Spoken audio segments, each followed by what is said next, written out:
चलिए देखिए, हम लोग इसके पहले वाले क्लास में प्रकाश वैद्युत प्रभाव का प्रायोगिक अध्ययन किए थे। प्रायोगिक अध्ययन में ये आपके सामने डायग्राम था, ठीक है, और इस डायग्राम के विषय में हम लोग पढ़ चुके हैं, ठीक है। आज हम बात करेंगे, यहाँ पर देखिए डायग्राम में यहाँ पर माइक्रोमीटर लगा होगा, यहाँ पर माइक्रोमीटर है और यहाँ पर बीच में वोल्टमीटर लगा होगा,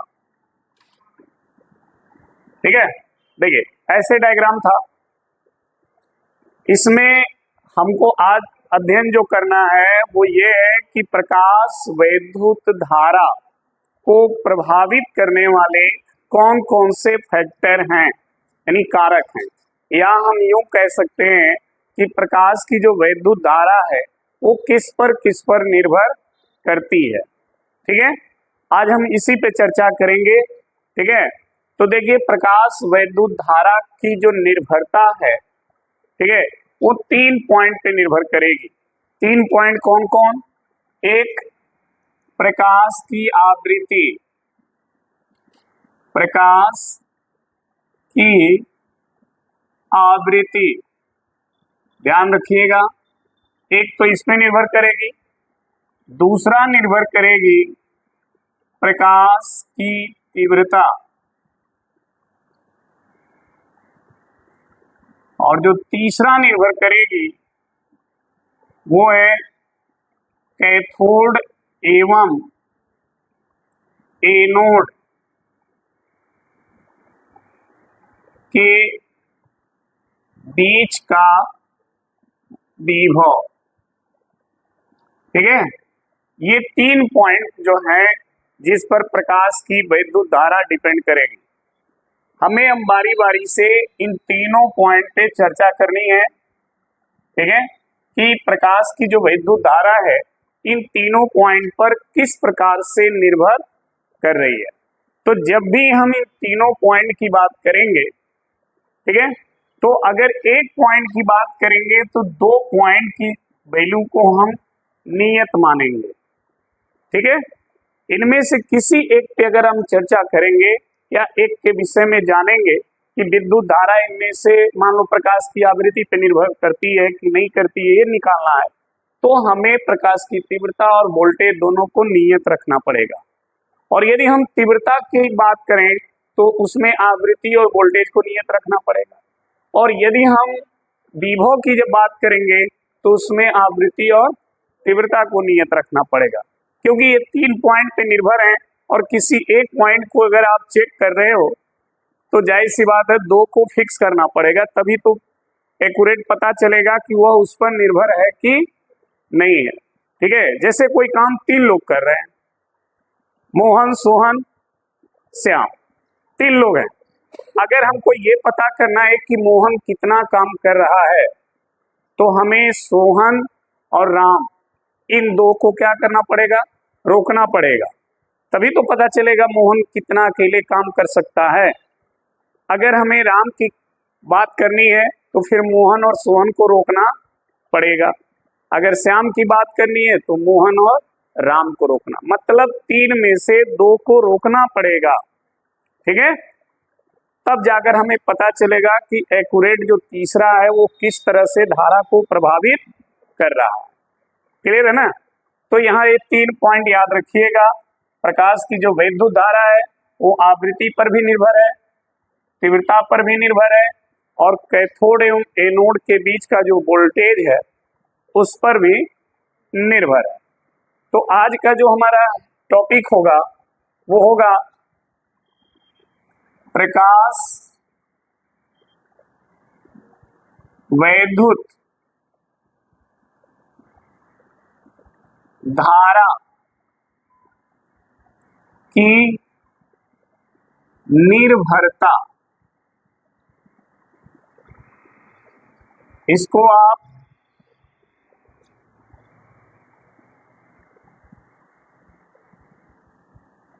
ऐसे लिखाए ना, है निर्भरता, ठीक है, सही है ना? क्या है?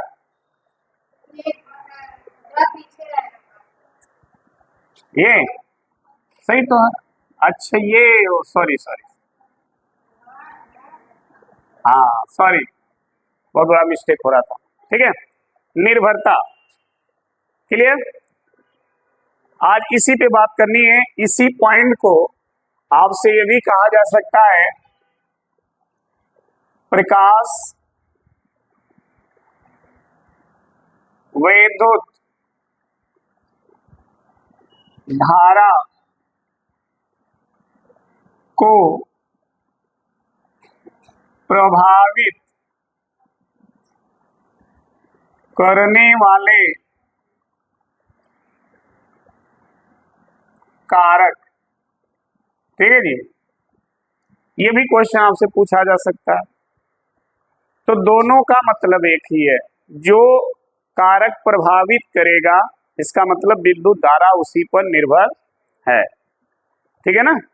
तो चाहे इस तरह पूछे या इस तरह से पूछे, दोनों का अर्थ एक ही है, ध्यान रखिएगा। ठीक है, अब इसमें सबसे पहले हम प्रकाश की तीव्रता की बात करेंगे। ठीक है, तो हेडिंग लगाएंगे इसमें। पहला है प्रकाश विद्युत धारा पर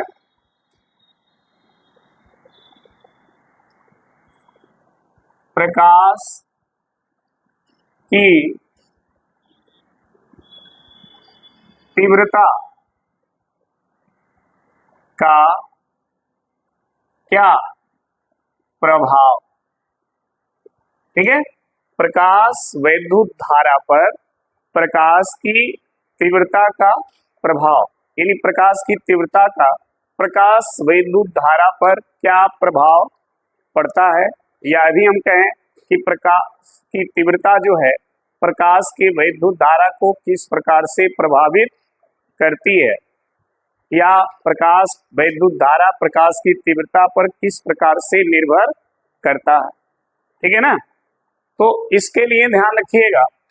देखिए, इसमें आपको करना क्या है, हमने आपको शुरू में बोल दिया कि अगर इनमें से किसी एक के विषय में जब बात करेंगे तो दो को नियत रखना पड़ेगा। ठीक है, तो यहां पर हम लिखेंगे जब एक निश्चित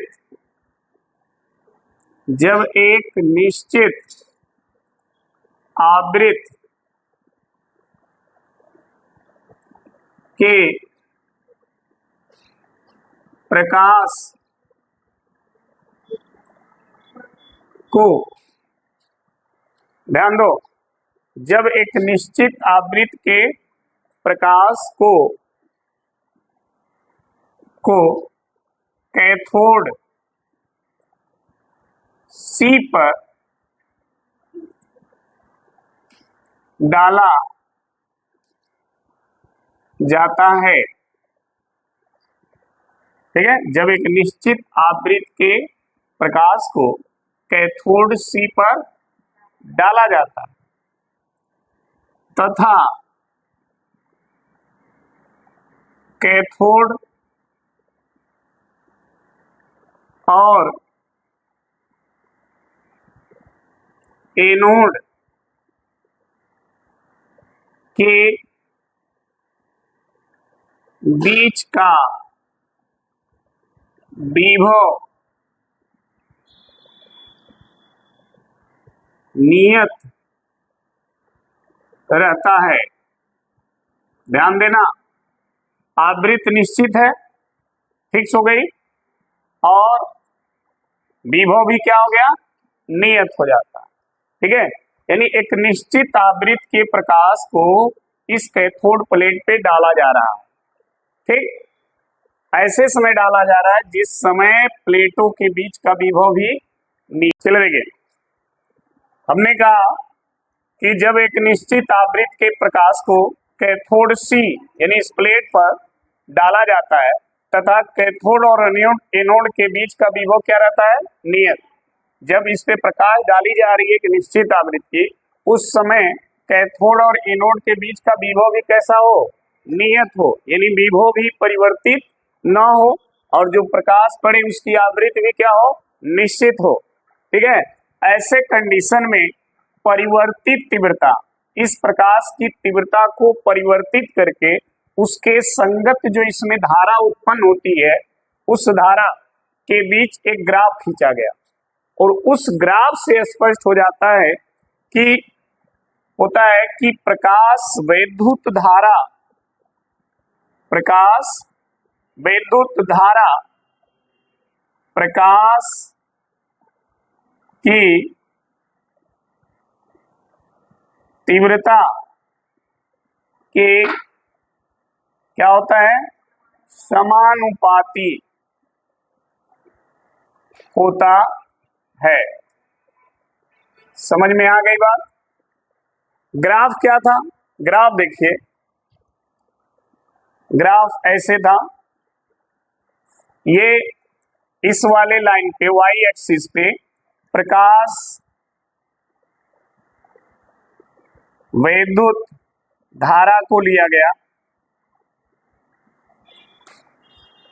और इस वाले लाइन पे एक्स एक्सिस पे प्रकाश की तीव्रता को लिया गया और दोनों के बीच ग्राफ खींचा गया। तो ग्राफ समझिए कैसे बन रहा है। देखिए, मान लीजिए हम यहाँ पर 100 वाट का बल्ब लगा दिए, 100 वाट का, ठीक है, 100 वाट के तीव्रता का प्रकाश इस पे पड़ रहा। तो ये 100 वाट के प्रकाश तीव्रता का जब प्रकाश इस पे पड़ेगा तो एक फिक्स संख्या में इलेक्ट्रॉन को क्या करेगा, निकालेगा। मान लेते हैं हम कि ये 100 इलेक्ट्रॉन निकाल दिया। कितना, 100 इलेक्ट्रॉन निकाल दिया। ऐसे 100 इलेक्ट्रॉन निकल गए और कैथोड और एनोड के बीच का जो वोल्टेज है मान लीजिए 50 वोल्ट है, ये नहीं बदलेगा, ये चेंज नहीं होगा। तो ये पॉजिटिव जो है वह इस इलेक्ट्रॉन को अपनी ओर क्या करेगा, खींचेगा। जैसे जैसे इलेक्ट्रॉन उसके तरफ अधिक संख्या में जाएंगे, धारा धीरे धीरे बढ़ना शुरू हो जाएगी, क्योंकि धारा का मान किस पे निर्भर करता है, आवेश के प्रवाह पर। ठीक, तो अगर अधिक संख्या में आवेश प्रवाहित होंगे तो धारा भी क्या होगी, हाँ, बढ़ेगी उसी तरह से। तो जब ये इलेक्ट्रॉन इधर जाने लगेंगे तो धारा का मान भी क्या होगा, बढ़ेगा। ठीक, फिर तीव्रता को हमने 100 से 200 कर दिया, 200 तीव्रता और बढ़ा दिया तो और ज्यादा इलेक्ट्रॉन निकले। ठीक, तो जब और ज्यादा इलेक्ट्रॉन निकलेंगे तो धारा का मान और अधिक होगा। तीव्रता और बढ़ा दिया, और अधिक इलेक्ट्रॉन निकलेंगे तो धारा का मान और अधिक हो जाएगा। तो यहाँ पे क्या हो रहा है कि तीव्रता बढ़ रही है तो धारा भी क्या हो रहा, बढ़ रहा है। इसीलिए हमने कहा कि ग्राफ से स्पष्ट होता है कि प्रकाश वैद्युत धारा प्रकाश की तीव्रता के, यानी जैसे जैसे तीव्रता बढ़ाएंगे वैसे वैसे धारा भी, तो इनके बीच एक सीधी रेखा ऐसे प्राप्त हो जाती है। ठीक है, जब इस तरह की लाइन आपको दिखे तो ये समझ लीजिए दोनों के बीच समानुपाती संबंध है। ठीक है, ये जिस तरह बढ़ेगा उसी तरह ये भी बढ़ेगा। ठीक, तो प्रकाश वैद्युत धारा पर प्रकाश की तीव्रता का जो प्रभाव है वो प्रभाव क्या है कि प्रकाश वैद्युत धारा प्रकाश की तीव्रता के समानुपाती होता है। ठीक है, ये पहला हो गया। अब नोट कर लीजिए, इसको नोट करिए, फिर आते हैं दूसरे नंबर पे। चले देखिए, अब दूसरा पॉइंट इसका देखिए, प्रकाश वैद्युत धारा पर विभव का प्रभाव। देखो इधर दूसरा पॉइंट है प्रकाश वैद्युत धारा पर, ठीक है जी, प्रकाश वैद्युत धारा पर विभव का प्रभाव। बच्चा शांत रहो।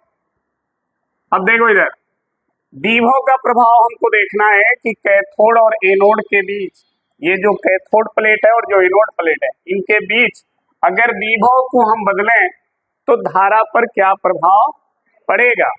ठीक है, और जब इसके प्रभाव को जानना है तो इसको और इसको क्या करेंगे, नियत मानेंगे। ठीक है, तो फिर लिखेंगे जब एक निश्चित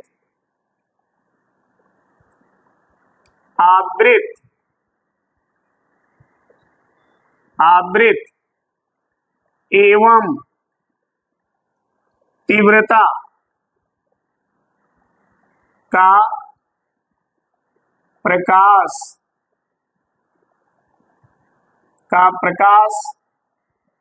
कैथोड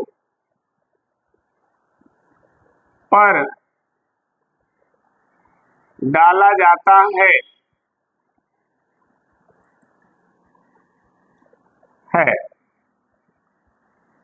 तो,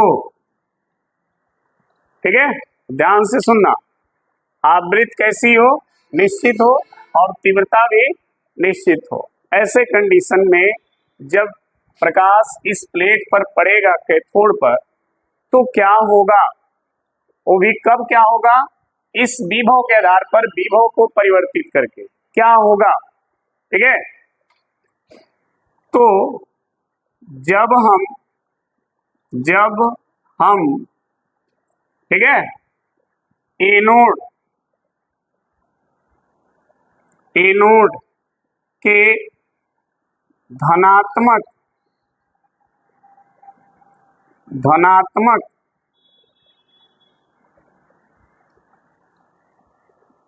विभव को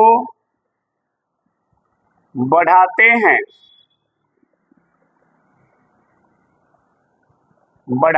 हैं तो धारा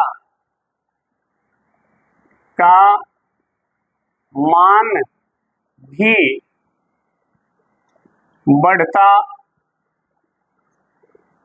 बढ़ता जाता है तथा एक निश्चित मान के बाद धारा का मान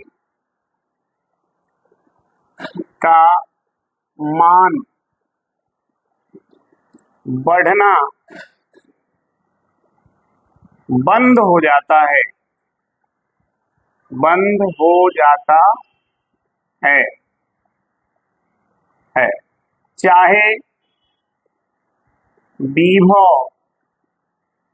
चाहे विभव कितना भी बढ़ा लें। ध्यान से सुनना, अब देखो इधर, जब एक निश्चित आवृत्ति एवं तीव्रता का प्रकाश कैथोड पर डाला जाता है तो, ठीक है, तो जब हम एनोड के धनात्मक विभव को बढ़ाते हैं तो धारा का मान भी बढ़ता जाता है तथा एक निश्चित मान के बाद धारा का मान बढ़ना बंद हो जाता है, चाहे विभव कितना भी बढ़ा ले। समझना इस चीज को, आवृत्ति निश्चित, तीव्रता निश्चित, ठीक है, और ऐसे निश्चित आवृत्ति और तीव्रता का प्रकाश हम इस पे डालते हैं और उसके बाद हम इस एनोड के विभव को क्या करते हैं, बढ़ाते हैं।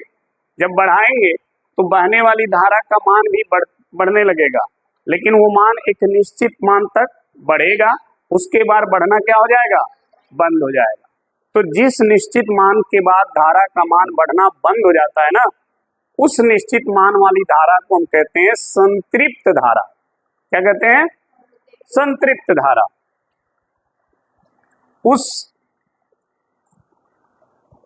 उस निश्चित मान वाली धारा को, उस निश्चित मान वाली धारा को संतृप्त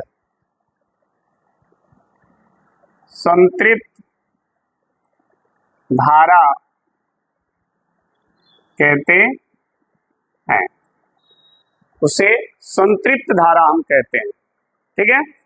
हाँ, अब क्या करना देखो, दिक् परिवर्तक के द्वारा अब एनोड को ऋण विभव देना और कैथोड वाले को धन विभव। अब विभव को चेंज करेंगे, इसको कर देंगे ऋणात्मक विभव और इसको कर देंगे धनात्मक विभव। तो जब ये ऋणात्मक विभव हो जाएगा तो क्या होगा, इसके लिए ध्यान से सुनना हमारी बात को।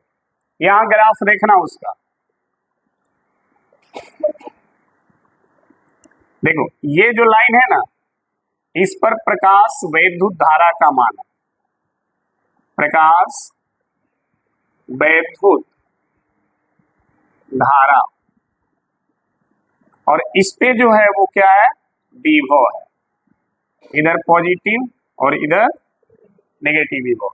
अब समझना ध्यान से, जब निश्चित आवृत्ति और तीव्रता का प्रकाश इस पे पड़ेगा तो ये इलेक्ट्रॉन उत्सर्जित होंगे। ठीक है। अगर उस समय इन प्लेटों के बीच का विभव शून्य हो, शून्य रहे, विभव ना हो, उस कंडीशन में भी इसमें धारा प्रवाहित होगा।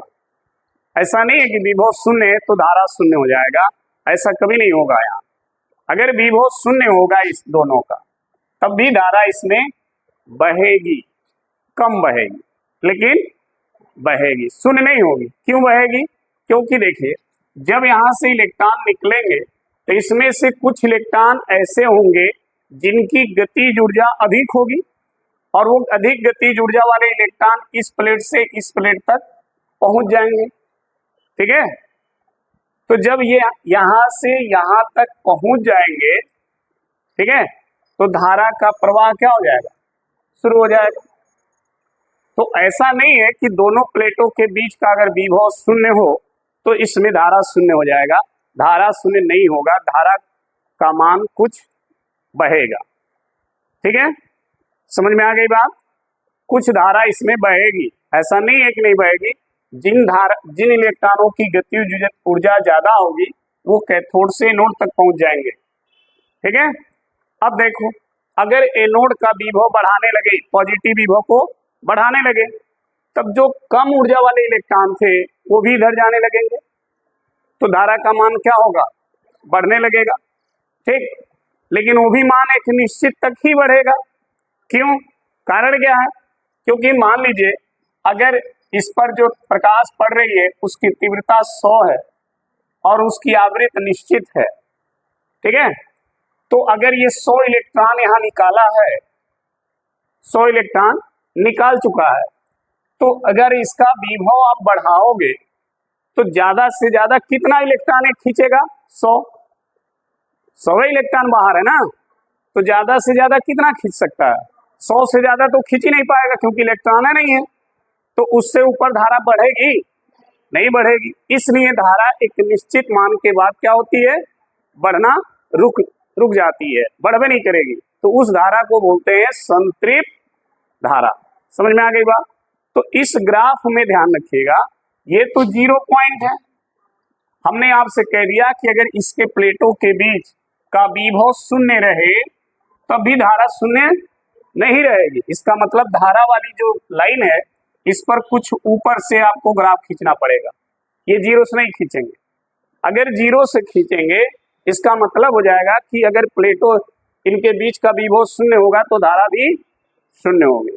लेकिन यहाँ पे बताया जा रहा है कि इनके प्लेटों के बीच का विभव अगर शून्य रहे उस कंडीशन में भी इसमें धारा बहेगी। क्यों? क्योंकि कुछ इलेक्ट्रॉनों की गतिज ऊर्जा अधिक होने के कारण वो इलेक्ट्रॉन इधर पहुंच जाएंगे, जिसके कारण उसमें धारा प्रवाहित होगा। क्लियर?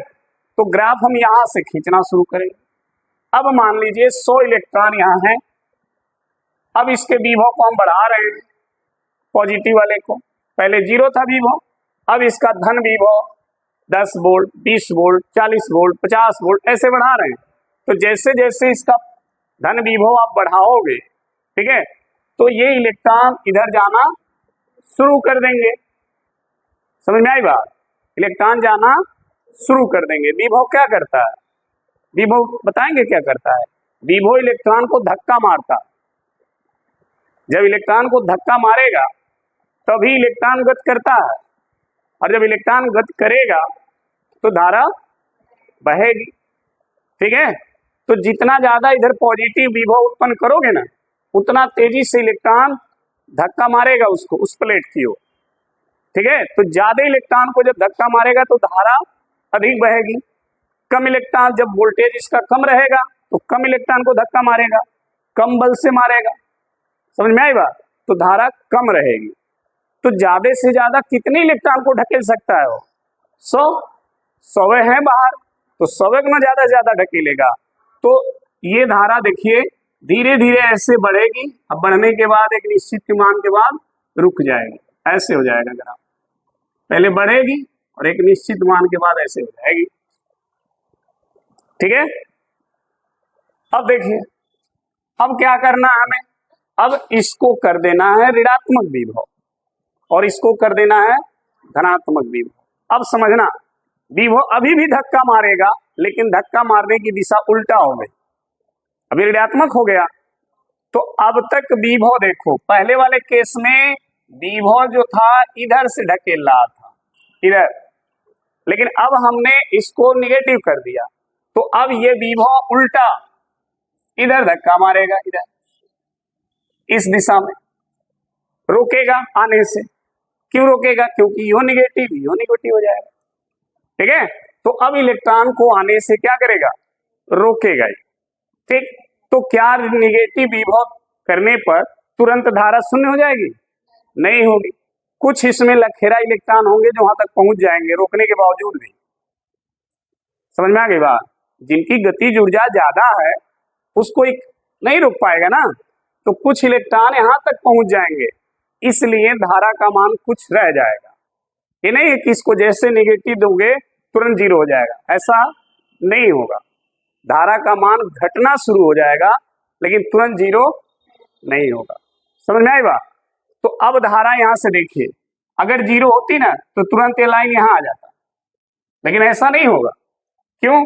क्योंकि कुछ इलेक्ट्रॉन अधिक गतिज ऊर्जा के कारण यहां पहुंच जाएंगे इसके रोकने के बावजूद भी। ठीक है, तो धारा धीरे धीरे ऐसे घटेगी। अब ऋणात्मक विभव को बढ़ाते जाइए।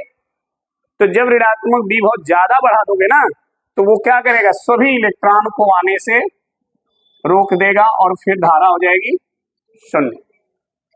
ठीक है, तो इसके जिस ऋणात्मक विभव पर धारा शून्य हो जाती है ना, उस ऋणात्मक विभव को निरोधी विभव या अंतक विभव कहते हैं। यानी ये वो निगेटिव वोल्टेज है जो धारा को क्या कर रहा? शून्य कर दे रहा। तो इस विभव को हम V0 से दर्शाते हैं और इसका नाम है निरोधी विभव या अंतक विभव। इसका भी आगे डिफिनीशन भी लिखवाएंगे।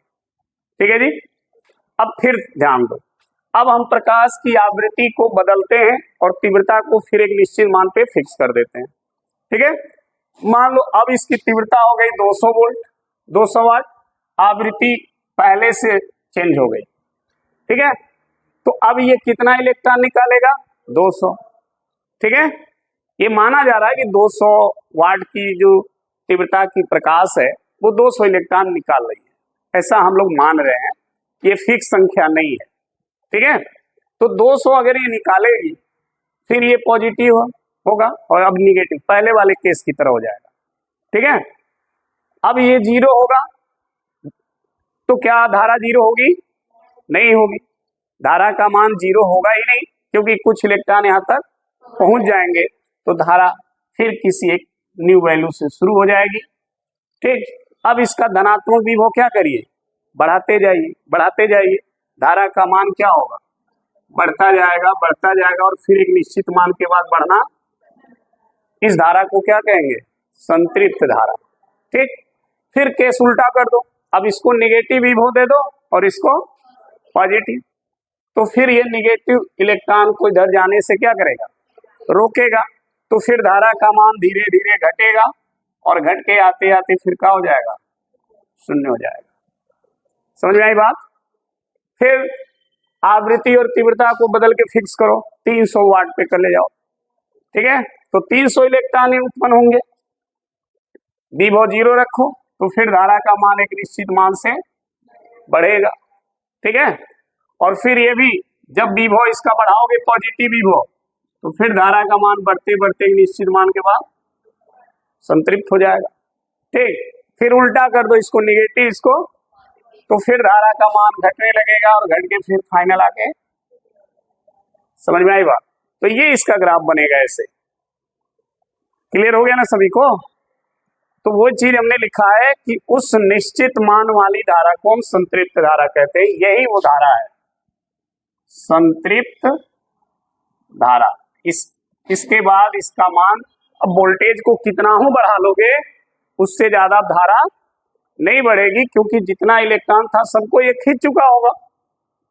तो जब इलेक्ट्रॉन नहीं बचेंगे तो धारा बढ़ेगी कहां से? क्लियर हुआ? अब क्या करना है, एनोड को निगेटिव और कैथोड को उल्टा करना है ना। तो फिर लिखेंगे जब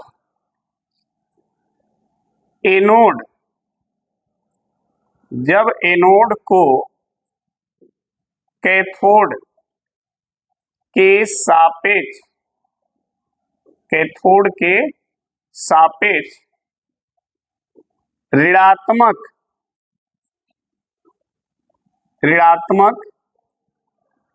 विभव दिया जाता है तो धारा का मान धीरे धीरे कम होने लगता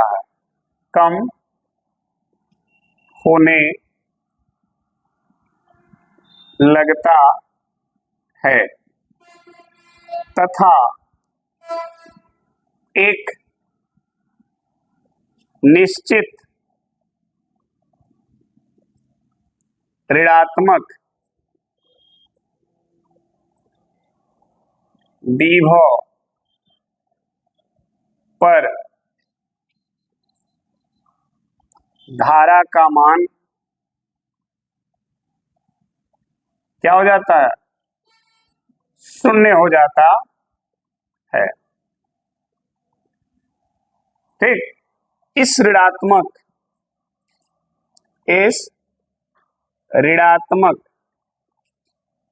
विभव को निरोधी विभव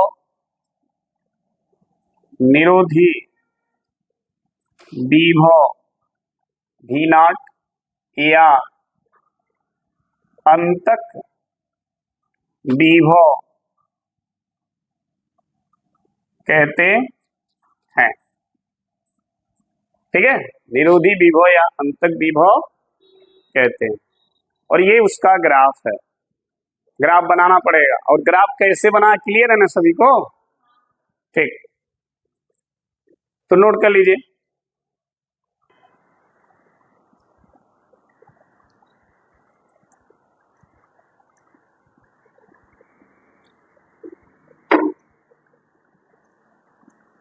अब ध्यान देना, कई बार क्वेश्चन आ जाता है कि निरोधी विभव से आप क्या समझते हो, अंतक विभव क्या होता है, ऐसे क्वेश्चन आ जाते हैं 1 नंबर में। तो उसको यहाँ पर एक छोटा सा हेडिंग लगा लो, निरोधी विभव या अंतक विभव। अंतक विभव का मतलब ऐसा विभव जो धारा का क्या करे, अंत कर दे, शून्य कर दे उसको। ठीक है,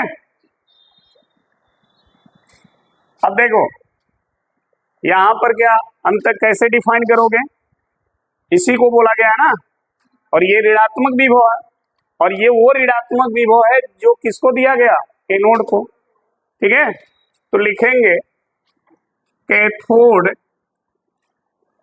के सापेक्ष, कैथोड के सापेक्ष एनोड को दिया गया वह ऋणात्मक विभव, वह ऋणात्मक विभव जिस पर प्रकाश वैद्युत धारा का मान शून्य हो जाता है, शून्य हो जाता है, उस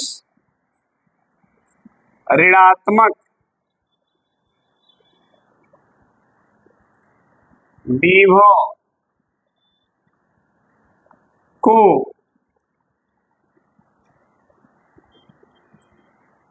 निरोधी विभव या अंतक विभव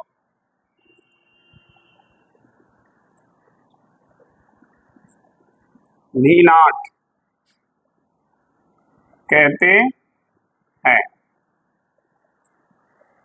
उस ऋणात्मक विभव को निरोधी विभव या अंतक विभव कहते हैं। कौन सा विभव, जिस ऋणात्मक विभव पर प्रकाश वैद्युत धारा का मान क्या हो जाए, शून्य हो जाए। ठीक है, उसे हम निरोधी विभव या अंतक विभव कहते हैं। ठीक है, अब इसमें तीसरा पॉइंट बचा है, वो है प्रकाश की आवृत्ति। दो पे तो हम लोग चर्चा कर लिए, तीसरा आवृत्ति पे अब हम लोग को चर्चा करना है कि अगर प्रकाश की आवृत्ति को बदला जाए तो प्रकाश वैद्युत धारा पर क्या प्रभाव पड़ेगा। ठीक है, चलिए देखिए अब तीसरा टॉपिक देखिए इसका।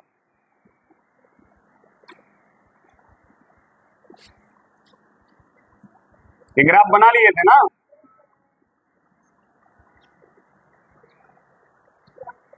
देखो तीसरा है प्रकाश विद्युत धारा पर प्रकाश की आवृत्ति का प्रभाव, आवृत्ति का प्रभाव। ये प्रकाश विद्युत धारा पर प्रकाश की आवृत्ति का क्या प्रभाव पड़ेगा।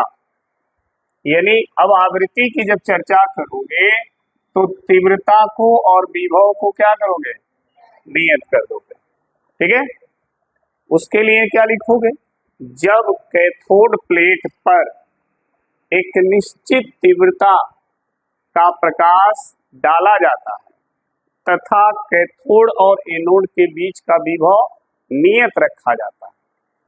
ठीक है, ऐसे केस में क्या होता है, तो ऐसे केस में समझिएगा आवृत्ति क्या करती है। जब प्रकाश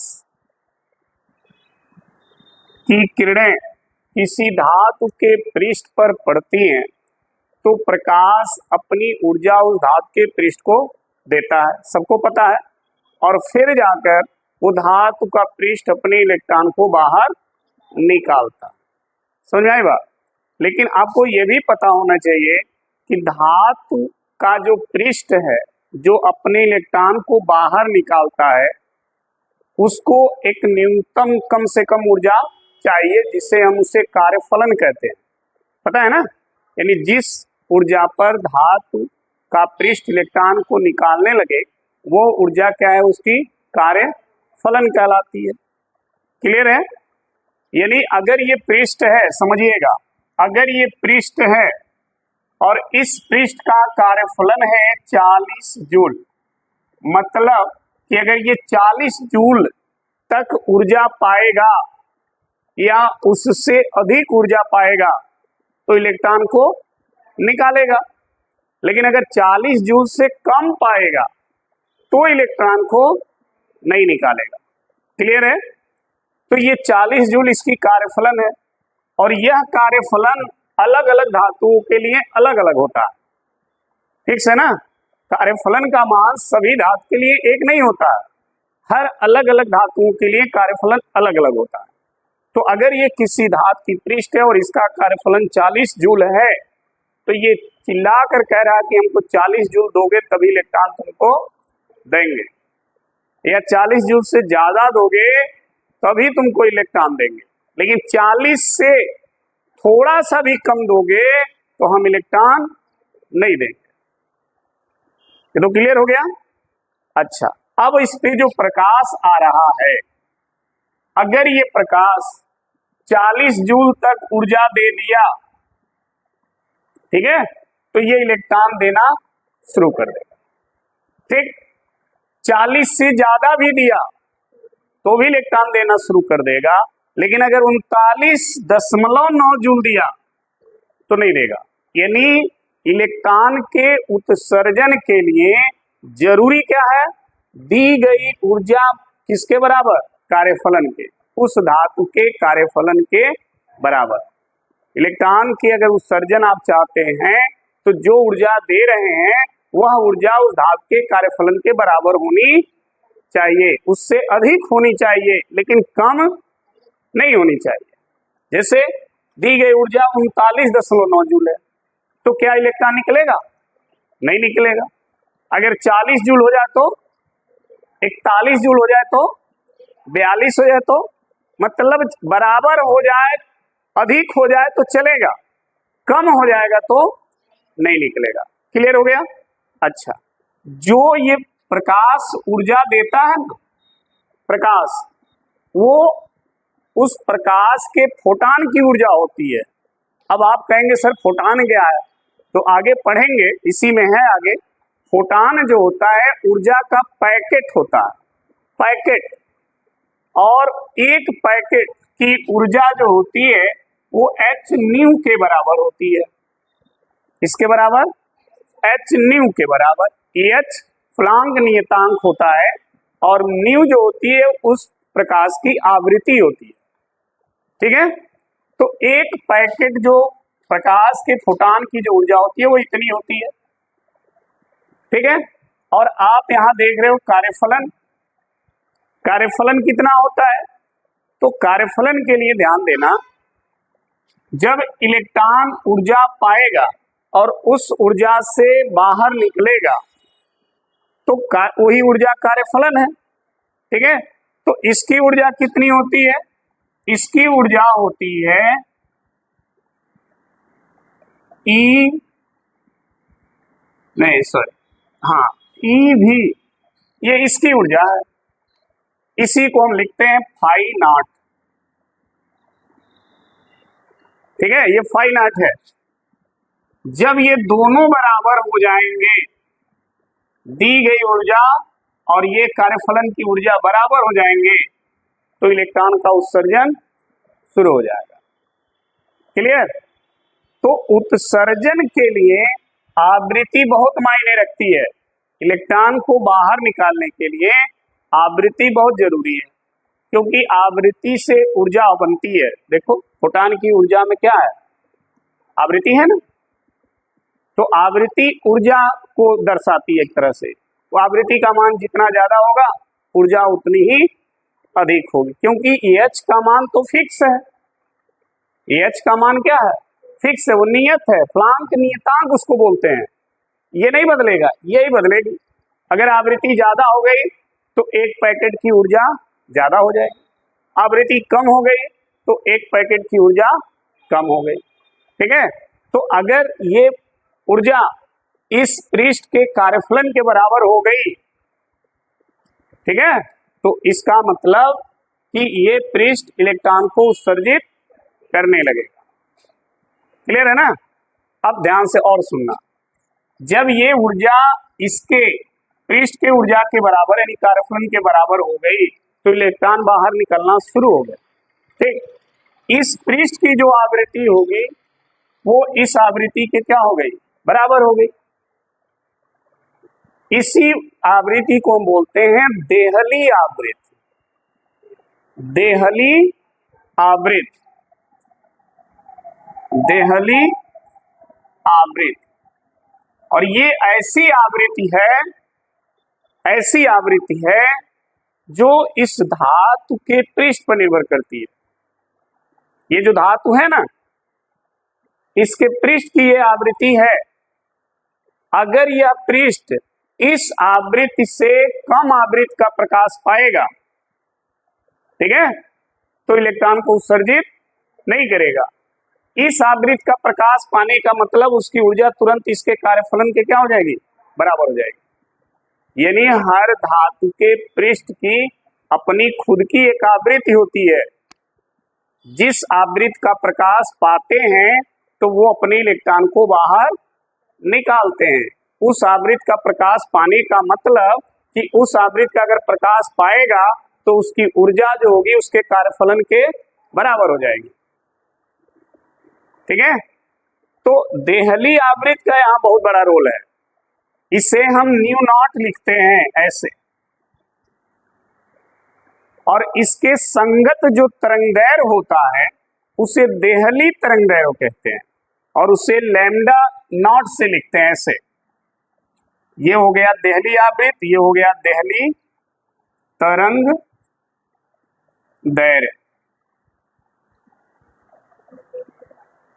ठीक है, ये भी क्वेश्चन कई बार एग्जाम में पूछा गया है कि देहली आवृत्ति क्या होती है। तो हम ये कह सकते हैं कि वह न्यूनतम आवृत्ति, वह न्यूनतम आवृत्ति जिस पर कोई पृष्ठ इलेक्ट्रॉन को क्या करे, उत्सर्जित करने लगे। वह न्यूनतम आवृत्ति जिस पर कोई धातु का पृष्ठ इलेक्ट्रॉन को क्या करे, उत्सर्जित करने लगे, उस न्यूनतम आवृत्ति को हम देहली आवृत्ति कहते हैं। क्लियर हुआ? निरोधी विभव और अंतक विभव, और इस सब क्लियर रहना। निरोधी विभव या अंतक विभव का मतलब ऐसा विभव जिसपे धारा शून्य हो जाए, धारा का अंत हो जाए, वो अंतक विभव हो गया। लेकिन इसमें पृष्ठ की एक ऐसी न्यूनतम आवृत्ति, ठीक है, जिस पर वो इलेक्ट्रॉन को क्या करे, यानी उस आवृत्ति के बराबर प्रकाश पाएगा तो इलेक्ट्रॉन को बाहर निकालेगा, नहीं तो नहीं निकालेगा। और उस आवृत्ति के प्रकाश पाने का मतलब कि उसकी ऊर्जा जो है कार्यफलन के बराबर हो जाएगी, और ऊर्जा जब कार्यफलन के बराबर होगी तो इलेक्ट्रॉन निकलने लगेगा। जैसे और क्लियर समझो इसको, मान लो ये एक पृष्ठ है और इसका कार्यफलन फाई है। इसकी आवृत्ति अगर हम ये कह दें कि 10 हर्ट्ज होना चाहिए, मतलब अगर ये पृष्ठ की आवृत्ति 10 हर्ट्ज है तो 10 हर्ट्ज का मान जब यहाँ रखोगे ना, तो ये जो ऊर्जा आएगा वह ऊर्जा इसके कार्यफलन के बराबर हो जाएगा, और फिर ये इलेक्ट्रॉन को निकालने लगेगा। लेकिन हमने जब प्रकाश इसको दिया और वो प्रकाश 8 आवृत्ति हर्ट्ज की हो गई, तो क्या वो ऊर्जा, प्रकाश की ऊर्जा इसके कार्यफलन के बराबर होगी? नहीं होगी। ठीक है, क्योंकि H का तो मान फिक्स है ना, वो तो बदलेगा नहीं, आवृत्ति बदलेगी। अगर आवृत्ति 9 हर्ट्ज हो गई तब भी नहीं होगा बराबर। ठीक है, जब आवृत्ति प्रकाश की 10 हर्ट्ज होगी और वो 10 यहाँ रख करके H में गुणा करेंगे, वो मान इसके कार्यफलन के क्या हो जाएगा, बराबर हो जाएगा, और फिर ये इलेक्ट्रॉन को निकालने लगेगा। तो वो आवृत्ति को हम क्या कहेंगे, देहली आवृत्ति। जो इलेक्ट्रॉन को दे, ऐसी आवृत्ति जिसके पढ़ने से इलेक्ट्रॉन पृष्ठ क्या करे, देने लगे, उस आवृत्ति का नाम है देहली आवृत्ति। क्लियर? तो यहां पर देखिए, इसका भी ग्राफ समझिए कैसे बनेगा।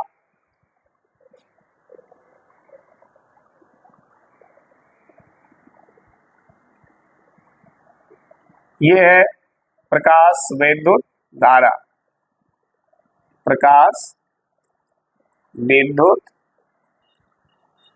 धारा, और ये है निगेटिव वोल्टेज, ये है पॉजिटिव वोल्टेज। ठीक है जी। अब देखो ध्यान से सुनना, हम इसको, इसका वोल्टेज धीरे, इसके वोल्टेज को हम नियत कर दिए, वोल्टेज नहीं हमको चेंज करना। ठीक है, यहां पर इसका जो कंडीशन था, ये निरोधी विभव का कंडीशन है, यानी इसे निगेटिव वोल्टेज हमने दे करके इसके धारा को क्या किया, रोक दिया, धारा शून्य हो गई है। ऐसे स्थिति में अब इसकी आवृत्ति को हम बदलेंगे, आवृत्ति को चेंज करेंगे। तो जब आवृत्ति आप चेंज करोगे ना, तो धारा तुरंत नहीं बढ़ जाएगी, क्योंकि ये अगर हमें पता है कि ये 10 हर्ट्ज की आवृत्ति पाएगा तभी इलेक्ट्रॉन को निकालेगा और तभी तो धारा बहेगी। हमने जो प्रकाश इसको देना शुरू किया, तो पहले अगर 1 हर्ट्ज आवृत्ति का प्रकाश दिया तो क्या धारा बहेगी? नहीं बहेगी। क्यों नहीं बहेगी? क्योंकि इलेक्ट्रॉन बाहर आएंगे ही नहीं। 2 हर्ट्ज का आवृत्ति दिया, क्या धारा बहेगी? 3, 4, 5, 6, 7, 8, 9, 10। जैसे ही 10 हर्ट्ज पे आओगे तो इलेक्ट्रॉन निकलना शुरू हो जाएंगे, और जब इलेक्ट्रॉन निकलना शुरू हो जाएंगे तो अब देखिए धारा का मान धीरे धीरे बढ़ना, और बढ़ते बढ़ते एक निश्चित मान के बाद जाकर रुक जाएगा। ये भी समझ में आई बात?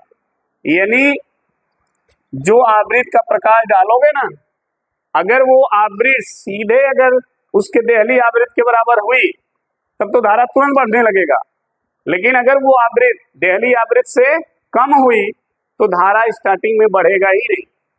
आप आवृत्ति को धीरे धीरे बढ़ाते जाएंगे, एक निश्चित मान के बाद धारा बढ़ना शुरू होगा। जिस निश्चित आवृत्ति के मान के बाद धारा बढ़ना शुरू होगा, वही आवृत्ति क्या है उसकी? देहली आवृत्ति। क्लियर हो गया? चलिए, ये जो धारा यहाँ पे दिख रही है आपको, इसको हम बोलते हैं संतृप्त धारा। यहां भी देखिए संतृप्त धारा का कॉन्सेप्ट है। ठीक है, अच्छा, एक दूसरा विभव अंतक ले लें हम यहाँ पर, ये V01 है, इसको हम V02 कर दे रहे हैं। V02 का मतलब समझना, पहला अंतक विभव मान लो 10 वोल्ट का था, दूसरा अंतक विभव और ज्यादा हमने बढ़ा दिया, -20 वोल्ट कर दिया। ठीक है, तो -20 वोल्ट अगर कर देंगे, ऐसे कंडीशन में ये इधर आने वाले इलेक्ट्रॉन को रोकने की क्षमता क्या हो गई? अधिक हो गई।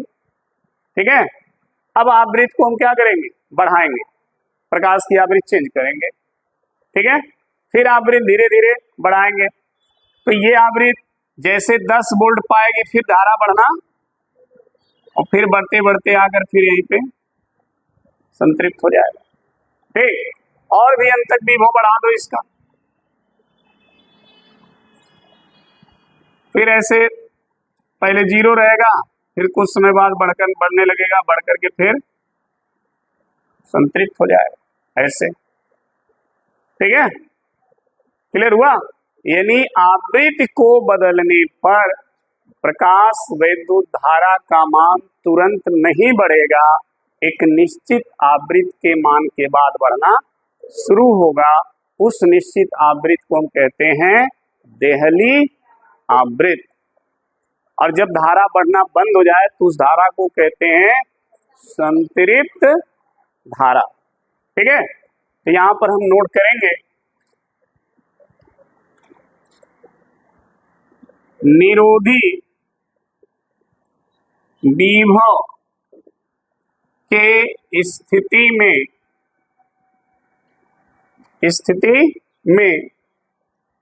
यदि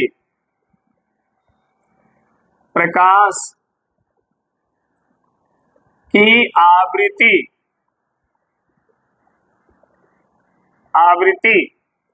ठीक है को परिवर्तित किया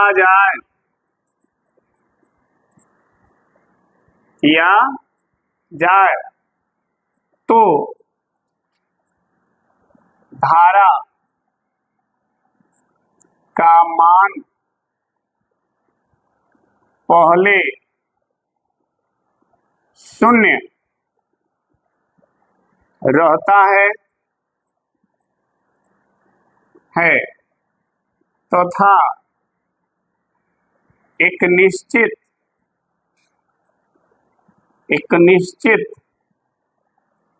आवृत्ति के बाद बढ़ना प्रारंभ कर देता है। उस निश्चित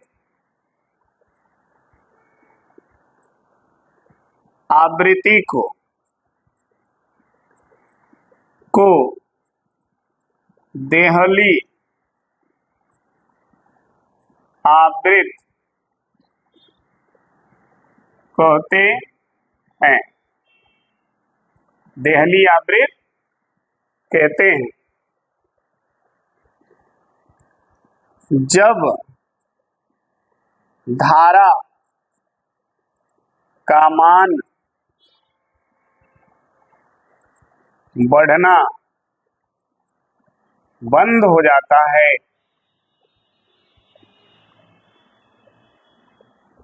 तो उस धारा को संतृप्त धारा कहते हैं। ठीक है, उस धारा के मान को संतृप्त धारा कहते हैं। बना लीजिए, क्लियर है ना? यहाँ पे ध्यान रखिएगा, आवृत्ति के बढ़ाने से तुरंत धारा नहीं बढ़ेगी। पहले धारा शून्य रहेगी, उसके बाद धारा एक निश्चित आवृत्ति के बाद बढ़ना शुरू होगी। तो जिस निश्चित आवृत्ति के बाद धारा बढ़ना शुरू होगी वो निश्चित आवृत्ति क्या है? देहली आवृत्ति कहलाती है। और उस निश्चित आवृत्ति के बाद धारा क्यों बढ़ने लगेगी? क्या कारण हो जाएगा बताएंगे? उस निश्चित आवृत्ति के बाद धारा क्यों बढ़ने लगेगी? क्योंकि उस निश्चित आवृत्ति पर उस धातु का जो कार्यफलन है ना, वो उसके दी गई ऊर्जा के क्या हो जाएगा? बराबर हो जाएगा। समझ में आ गई बात? इसलिए ये कैथोड इलेक्ट्रॉन को निकालने लगेगा और धारा बढ़ना शुरू हो जाएगा। ठीक, अब मान लो ये कैथोड उस निश्चित आवृत्ति पे 10 इलेक्ट्रॉन निकाला, ठीक, तो धारा धीरे धीरे 10 इलेक्ट्रॉन तक बढ़ेगी, उसके बाद बढ़ना बंद हो जाएगी। इसलिए लाइन ऐसे बन जाए। क्लियर हो गया ना? चलिए तो नोट करिए,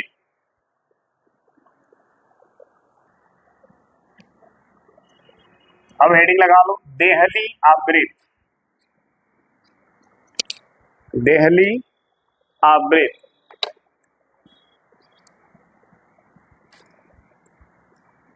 देहली आवृत्ति। ठीक है, लिखो, धातु के पृष्ठ का वह न्यूनतम आवृत्ति जिस पर वह धातु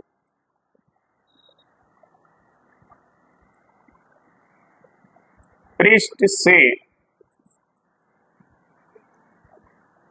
इलेक्ट्रॉन को उत्सर्जित करने लगता है, करने लगता है। उस आवृत्त को देहली आवृत्त कहते हैं।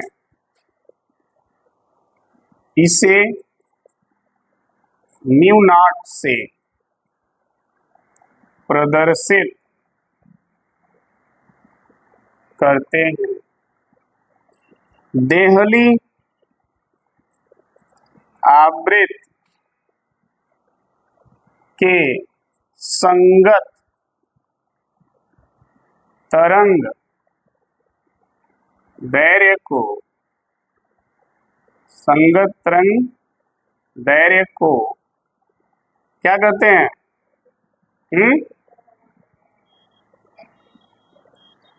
गलत हो रहा है को देहली तरंग दैर्घ्य कहते हैं। देहली तरंग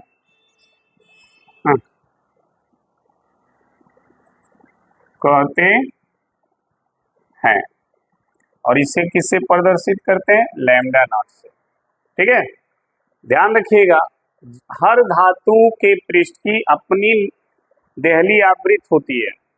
एक ही देहली आवृत्त सभी धातु के लिए नहीं होता है।